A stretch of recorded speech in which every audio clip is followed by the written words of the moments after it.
함께 읽은 하나님의 말씀 23장은요. 예수님께서 십자가에 달려 돌아가시는 그 결정적인 장면들이 등장합니다.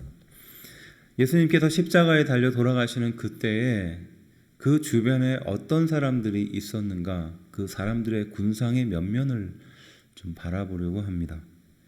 먼저 12절에는요. 헤롯과 빌라도가 전에는 원수였으나 당일에 서로 친구가 되었다라고 말씀하고 있어요. 헤롯과 빌라도라고 말하죠. 헤롯은 당시에 이스라엘 백성들을 다스렸던 왕이었습니다. 지역 왕이었어요. 분봉 왕이라고 할 수 있죠. 그리고 많이 나누었듯이 헤롯은 유대인의 출신은 아니었습니다. 그런데 이두메 출신의 그 외지인이었는데 유대인으로서 세례를 받고 또 그 혈통이 유대인과 가까웠기 때문에 그렇게 헤롯의 왕으로, 그다음에 유대인의 눈치를 보면서 그렇게 헤롯 왕으로서의 삶을 살았죠. 그런데 자신의 그 출신도 그렇고 또 결국은 정치적인 어떤 뜻이 있었기 때문에 헤롯 성전도 지었지만 결과적으로는 유대인들을 타락하게 하는 요인을 제공하죠. 헤롯 성전을 아름답게 지었으나 그 성전이 자기 마음대로 이루어지기를 좀 바랬어요. 그래서 헤롯 성전 문 앞에 그 제사를 지내기 위해서 많은 그 제물들을 그것을 장사하도록 허락한 사람이 바로 이 헤롯 대왕이었습니다. 헤롯 왕이었어요. 그래서 기타 여러 가지 항상 유대인의 눈치를 보면서 유대인과 같이 하나님께 드리는 예배를 구별해 드리기 위해서 노력도 많이 했으나 반대로 타락하는 면에 일조도 했던 것이 헤롯 왕이었습니다. 정치적인 사람이었죠, 당연히. 그리고 그의 반대, 이제 서로 불편한 관계였던 게 이제 빌라도였죠. 빌라도는 말 그대로 로마로부터 파견을 받은 관리였습니다. 지역의 왕이었던 헤롯 왕과 로마로부터 파견받은 이 빌라도가 보이지 않는 완력 관계가 있었던 거예요. 그런데 이 헤롯과 빌라도가 예수님께서 십자가에 달려 돌아가시는 그때는 서로 친구가 되었다라고 말하거든요. 왜냐하면 정치적인 어떤 이권이 얽혀 있었기 때문에 그렇겠죠. 이 두 사람의 시선에서 봤을 때 유대인들은 피정복민이었잖아요. 그러니까 당연히 사회적인 질서와 안녕을 위해서 이 두 사람은 서로 불편한 관계가 있음에 동시에 또 서로의 이권에 대해서는 같이 공유하기도 했었던 것 같죠. 그래서 함께 읽은 말씀처럼 헤롯과 빌라도가 서로 불편한 관계가 많았죠. 유대인을 두고 서로 상대방의 탓을 하거나 또 자신이 가지고 있는 권한에 대해서 이렇게 서로 침범하게 되는 그런 일들도 실제로 있었습니다. 그러니까 빌라도가 그 한 예로 예전에 함께 나눈 말씀 중에도 있었는데 그 헤롯 왕이 다스리는 지역에 찾아가서 그 지역에서 반란을 일으켰던 유대인들을 잡아서 그의 피를 예루살렘 성전까지 와서 그의 제단에 뿌리는 그런 죄를 저지르게 돼요. 이게 빌라도의 입장에서는 유대인들에게 일종의 경고죠. 갈릴리 지역에서 그 로마에 대한 반항이 많았습니다. 그래서 그런 반로마의 정서가 가득한 곳에서 시위도 일어나고 또 실제로 사회적인 선동도 일어났습니다. 빌라도 입장에서는 당연히 총독이니까 그것을 다스려야 될 그 권한이 있잖아요. 그런데 당시의 지도자였던 그 지역의 지도자였던 헤롯에게 그 일을 맡겨도 되었었지만 빌라도가 직접 그 갈릴리에 찾아가서 헤롯이 다스리는 그 지역에 그 사람을 잡아서 벌을 줄 뿐만이 아니라 예루살렘 성전에 가서 그 사람을 죽여서 그 피를 제단의 제물과 함께 뿌리게 되는 그런 어떻게 보면 불경제를 저지르게 되죠. 하지만 빌라도에게는 이 일이 유대인에게 경고라는 거예요. 너희가 이렇게 반항을 하면 로마에 시위를 하면 이와 같이 불경한 사람이 된다라는 것을 의도적으로 보여준 거죠. 이런 이권이 있었던 사람이 예수님께서 돌아가시는 그때는 서로 친구가 되었다는 거예요. 의기투합했다는 것이죠. 참 아이러닉합니다. 두 번째는요. 21절에 등장하는데요. 그들은 소리질러 이르되 그를 십자가에 못 박게 하소서, 십자가에 못 박게 하소서라고 소리를 지는 무리들이 있죠. 그리고 그들의 소리가 결국 이 헤롯과 빌라도의 그 무죄 선언보다 앞서게 되죠. 23절에 그들의 소리가 이겼다라고 표현합니다. 그리고 25절에 그들의 뜻대로 하게 됐다라고 표현하고 있어요. 그래서 아무리 왕이라 할지라도, 아무리 정치가라 할지라도 이스라엘 백성의 그 소리, 이스라엘 백성의 그 군중의 소리를 무시할 수 없게 된 거죠. 그래서 정의가 있음에도, 로마의 법이 있음에도 불구하고 백성들이 결국 그 모든 법을 무너뜨리게 된다는 겁니다. 그러니까 불법을 자행했던 것이죠. 로마의 법에 의해서는 예수님이 십자가에 달릴 이유가 전혀 없는데 사람들의, 군중들이 바로 예수님을 십자가에 못 박으라고 이렇게 소리를 지르고 있는 장면입니다. 그래서 우리는 법이라는 것이 우리를 안전하게 보호해주는 마지막 테두리가 되기도 하지만 때로는 이 법이 상식선에서 무너지는 경우도 왕왕 있다는 것을 우리는 기억해야 합니다. 그래서 사회의 곳곳을 보면 아주 기본적이고 상식적인 곳에 법의 원칙이 적용이 되어야 하나 그렇지 못하는 경우고 왕왕 있다라는 것을 좀 우리도 알잖아요. 당시에는 그것이 더 심하지 않았겠습니까? 그래서 로마의 법도 있었으며 유대인의 법 또한 있었음에도 불구하고 당시 사람들의 그 군중의 마음, 그들이 예수님을 십자가에 못 박으라는 그 소리가 더 커지고 커져서 결국은 로마 법도 아무런 의미가 없이 돼버리는 거고 유대인의 법도 의미가 없이 돼버리는 상황이 처해지게 되는 거죠. 그러니까 감정 앞에, 이런 군중들의 말 앞에 법도 없고 원칙도 없는 상태가 되어버린 겁니다. 그들이 있다는 거죠. 그리고 26절에 등장하는 것처럼 그들이 예수께 끌고 갈 때에 시몬이라는 구레네 사람이 시골에서 오는 것을 붙들어 그에게 십자가를 지워 예수를 따르게 하더라라고 말하죠. 그래서 시몬이란 구레네 사람, 시몬이라는 사람이 시골에서 왔는데, 그러니까 성전에 예배드리러 왔는데 그곳에 있다가 예수님이 십자가에 그 지고 가시는 그 과정 중에 그냥 강제로 붙잡아서 십자가를 지게 했다는 거죠. 당시에는 이게 풍습이었다고 하는데요. 십자가를 지고 가야 할 그 사형수가 대신 그 십자가를 져주는 그 구간이 있어서 지나가는 사람이든 아니면 어떤 특정한 사람들에게 그 십자가를 지게끔 하는 그런 당시에 그 관습이라고 할 겁니다. 그런 게 있었습니다. 그때 이 구레네 사람 시몬이 무슨 이유가 있어서 십자가를 대신 진 게 아니잖아요. 그냥 우연치 않게 지나가다가 붙들려가지고 십자가를 진 거밖에 없잖아요. 그러니까 정말 자기의 의도와는 상관없이 이렇게 십자가를 지고 가게 되는 경우가 있죠. 성지에도 구레네 사람 시몬이 십자가를 졌던 길이라고 해서 길의 이름도 그렇게 있잖아요. 그렇게 보면 역사에서 대단한 일을 하는 사람도 이름을 남기기는 쉽지 않으나 이 사람은 지나가다가 얻어 걸린 거 아닌가요? 그냥 왔는데 십자가를 누가 지라고 해서 그냥 졌을 뿐인데 그게 예수님의 십자가인 것 뿐이었어요. 결국 그 사람의 이름이 이렇게 성경에 남고 아직도 기억이 되지 않습니까? 그러니까 의도하지 않던 의도하든 간에 결국은 이런 일을 당하게 된 겁니다. 또 그 사람만 있을까요? 네, 27절을 보시면 또 백성과 및 그를 위하여 가슴을 치며 슬퍼 우는 여자의 큰 무리가 따라오는지라. 그래서 예수님을 따르고 예수님을 흠모했었던 사람들, 백성들과 또 예수님을 따랐던 여자들이 그 뒤를 울면서 따라가는 거죠. 예수님이 십자가의 고통 속에 있을 것을, 앞으로 죽게 될 것을 괴로워하며 슬퍼하며 그 뒤를 따라가는 사람 또한 있었다는 것입니다. 또 그런 사람만 있었던 것이 아니고요. 34절을 보면 십자가에 못 박고 옷을 제비 뽑는 군인들이 있었죠.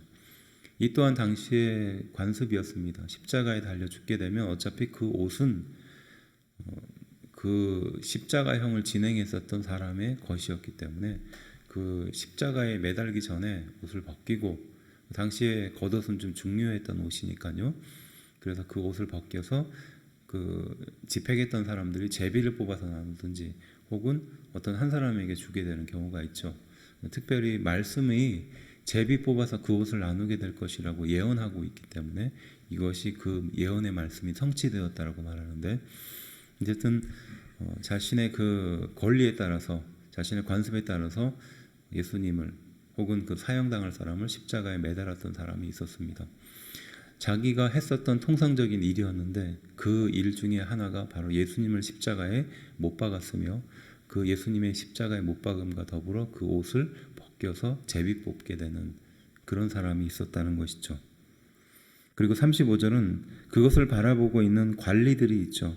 백성들은 서서 구경하는데 관리들은 비웃어 이르되 저가 남을 구원하였으니 만일 하나님이 택하신 자 그리스도면 자신도 구원할지어다 라고 말하며 예수님이 십자가에 달린 것을 비아냥거렸던 사람이었죠. 관리들이었습니다.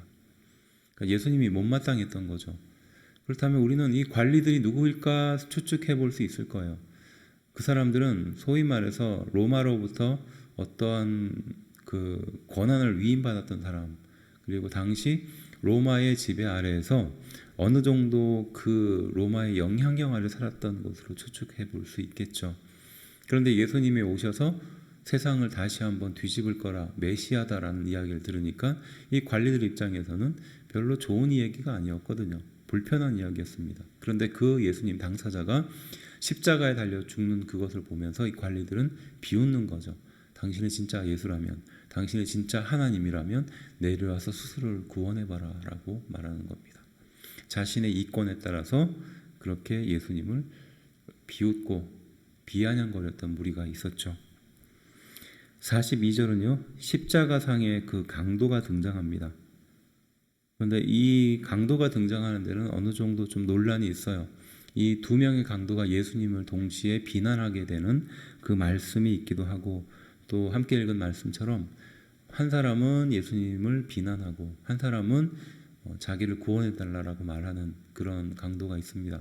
근데 우리는 일반적으로 자신을 구원해달라는 그 강도만 기억하게 되는데 두 명의 강도가 동시에 예수님을 비난했다라는 말씀도 등장합니다. 어쨌든 그건 중요하지 않으나 결과적으로 한 사람이 구원을 받는다는 것은 동일하게 기록하고 있어요. 내가 지금 십자가에 달려 죽게 됐는데 이제 죽음의 경각에 이르렀는데 내 육체는 죽지만 나의 영혼은 천국에서 살게 해달라고, 낙원에서 살게 해달라고 예수님께 간구하게 되죠. 예수님 또한 내가 이제는 낙원에 있게 될 것이다, 천국에 있게 될 것이다 라고 말씀해 주시죠. 그래서 결정적인 순간, 죽음의 순간 남에게 그렇게 비난받을 수밖에 없는 강도라 했지만 강도가 십자가에 달렸다라는 게 그게 말이 좀 안 되죠. 물건을 훔쳤는데 강도를 저질렀는데 십자가에 매달렸다. 아마 그러면 십자가 굉장히 많이 매달렸을 겁니다. 근데 십자가에 매달릴 만한 강도형이라는 것은 물건을 훔치거나 상대방에게 위해를 가했을 뿐만 아니라 살인에 가까운 어떤 특정한 행동을 했기 때문에 십자가에 매달린 거거든요. 그러니까 보통 그냥 강도가 아니었던 겁니다. 그리고 이제 죽음의 앞에 자신의 인생의 마지막이 다가오니까 마음이 급하지 않겠어요? 그래서 죽음 앞에 인간의 한없이 초라한 모습들을 보여주잖아요. 바로 그 강도였던 겁니다. 그 강도가 자신의 옆에 예수님이 같이 달린 거예요. 이 또한 우연이죠. 내가 죄를 지어서 죽게 되는데 그 옆에 세상을 구원하실 메시아 예수님이 같이 십자가에 매달렸던 겁니다. 예수님께 부탁을 하죠. 자신의 영혼을 구원해달라고. 예수님은 그 말씀을 듣고 내가 나와 함께 천국에 있을 것이다, 낙원에 있을 것이다 라고 말씀하며 그 영혼을 구원해 주지 않습니까? 47절에는 백부장이 등장합니다. 그러면서 그 백부장이 예수님의 죽음을 바라보며 47절에 이 사람은 정령 의인이었다 라고 말합니다. 이 백부장이 나중에 변화받아서 초대교회 역사에 쓰임을 받습니다. 근데 여기서는 그냥 백부장이라고만 언급되어 있죠. 그래서 예수님의 죽음을 바라보며 그 죽음 이후에 일어나는 것들을 바라보면서 이분이야말로 의로운 사람이었구나, 의로운 사람이었는데 사람들의 모함을 받아서 이렇게 죽게 되었구나라고 공개적으로 인정하는 그 사람이 있죠. 백부장이라고 말하면 당시에 군인이었습니다. 그리고 군인은 어느 정도 정치적인 권력과 이런 사회적인 권력을 동시에 가지고 있었던 사람이었어요. 근데 이 사람의 입에서 그 십자가 아래에서 이 사람이야말로 의인이었다라는 말은 굉장히 위험한 말일 수 있겠죠. 그런데 그 사람이 직접 목격하고 고백하지 아니할 수 없는 고백이었던 겁니다. 결국 이 백부장이 변화를 받아서 초대교회에 귀한 쓰임을 받게 되는 것은 그 그 초대 교회사에도 남겨져 있습니다. 어쨌든 이렇게 인정할 수밖에 없는 백부장이 있고요. 마지막으로 아리마대 요셉이라는 사람도 등장합니다. 그러니까 예수님을 십자가에 못 박아야 한다, 예수님을 죽여야 한다라고 결의한 산헤드린 공의회라고 하죠. 유대인들의 그 지도자들의 모임의 일원이었던 요셉이었습니다. 이 사람은 50절에 등장하는데 공회의원으로 선하고 의로운 사람이다라고 말하는데, 공회, 여기는 산헤드린 공회를 말하는 거고, 그다음에 의원이라는, 선하다라는 것은 사람들로부터 선함을 인정받은 사람이었으며, 마지막으로 의롭다라는 것은 그와 마찬가지로 사회적으로 어느 정도 인정받았던 사람입니다. 그런데 이 사람이 예수님의 그 시체를 가져다가 장사를 할 수 있었다? 네, 그것은 당시로서는 굉장히 위험 부담을 안고 있는 행동이었겠죠. 더구나 빌라도에게 찾아가서 그 시체를 가지고 장례할 수 있게 해달라고 말한다는 건 자칫 잘못하면 사람들로부터 예수님의 동조자가 아니었느냐라는 그런 코너에 몰릴 수도 있는 일이었습니다. 그래서 추측하건대 이 의로운 사람 아리마대 요셉이, 거룩한 사람 이 요셉이 과거에 예수님의 제자였으나 겉으로 드러내지 못하는 그런 신앙생활을 하고 있다가 그저 표면적으로는 그냥 유대인처럼, 산헤드린 공의회처럼 그냥 그렇게 살아가고 있다가 진정으로 예수님께서 십자가에 달려 돌아가시는 그 장면을 보고 심령의 변화를 얻어서 이렇게 큰 위험을 감수하고 예수님의 시체를 장사하도록 그렇게 요구하고, 실제 자기가 가야 할, 자기가 묻혀야 될 그 자신의 묘지를 대신 예수님께서 쉬실 수 있도록, 장례를 치를 수 있도록 이렇게 모셨다라는 것은 일종의 용기다라고 평가하는 경우도 있죠. 지금까지 이 사람들의 군상들을 살펴봤어요. 많은 사람들이 등장했죠. 헤롯과 빌라도, 이합 집산했던 사람입니다. 정치적으로 예수님을 이용했었던 사람이죠. 또 강력하게 예수님께서 돌아가시기를, 죽기를 바라는 사람들이 있었죠. 그리고 이유 없이 대신 십자가를 졌었던 사람도 있었습니다. 또 예수님의 죽음을 슬퍼하며 괴로워하면서 따랐던 사람도 있었어요. 또 관례에 따라서 예수님의 옷을 제비 뽑았던 그런 사람도 있었습니다. 또 관리였었던 사람들, 예수님의 모습을 보고 비웃었던 사람도 있었죠. 또 구원을 간구했던 사람, 죽음 앞에서 구원을 간구했던 사람도 있었습니다. 또 예수님을 의인으로 인정했던 사람이 있었어요. 또 위험을 무릅쓰고 예수님의 장례를 치렀던 의로운 사람 또한 있었습니다.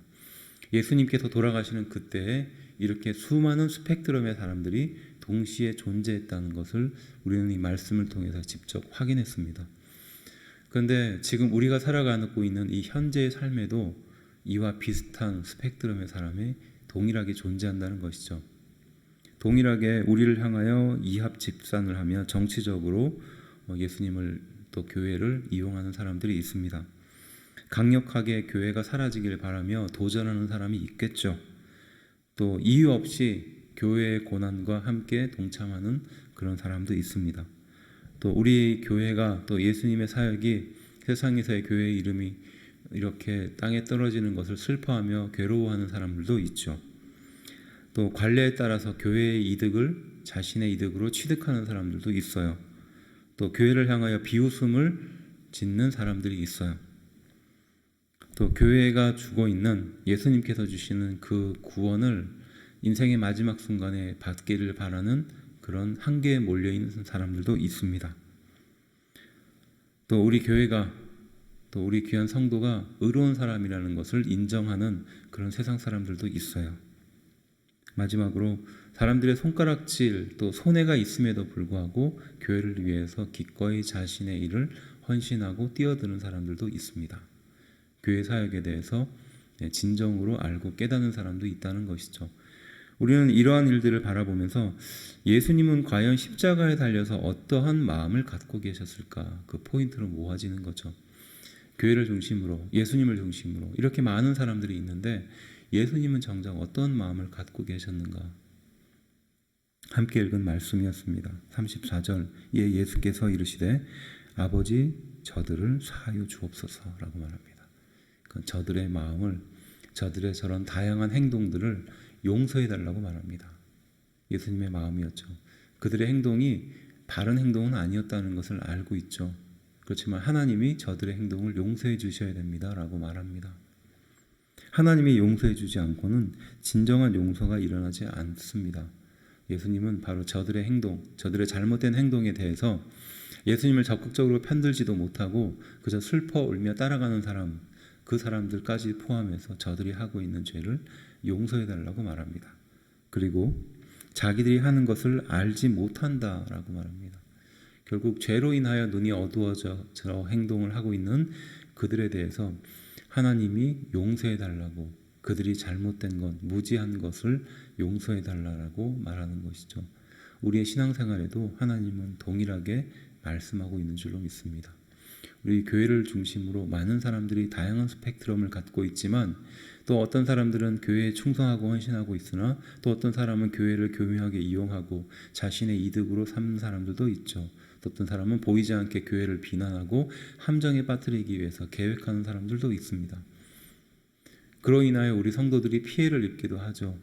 또 삶의 그 깊은 현장에서 직장생활 속에서 교회를 다닌다는 그 이유 한 가지만으로 시기하고 질투하고 불편을 가지고 있는 사람들이 있죠.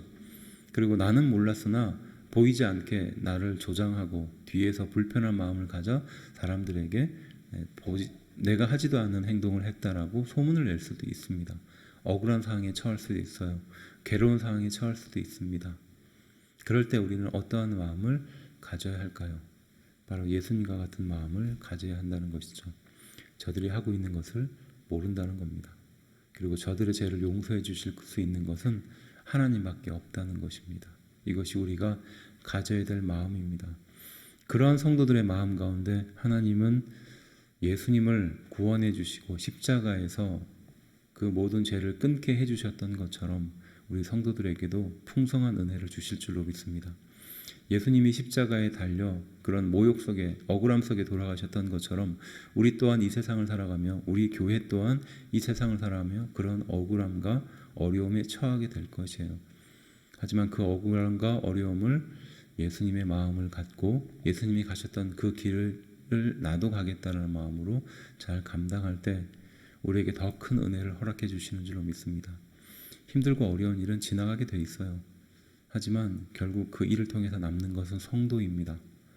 예수님께서 그렇게 십자가의 사역이 남는 것처럼 우리 또한 그러한 인생에게 남는 것은 신앙밖에 없다는 것이죠. 바꿔서 말하면 여러분들은 지금 여러분들의 그 가장 깊은 삶의 현장에서 예수님과 같은 그런 귀한 믿음을 전하게 되는 도구라는 사실이에요. 내가 참고 내가 인내하고 내가 견디고 내가 예수님의 마음을 가질 때 바로 여러분들이 기적의 주인공이 된다는 말씀입니다. 오늘 이 말씀을 의지하며 또 나를 불편하게 하고 나에게 힘들게 하는 그 사람을 향하여 또 위로의 말을 전해줄 수 있는 그런 능력이 나타나는 우리가 되기를 주의 이름으로 축원합니다.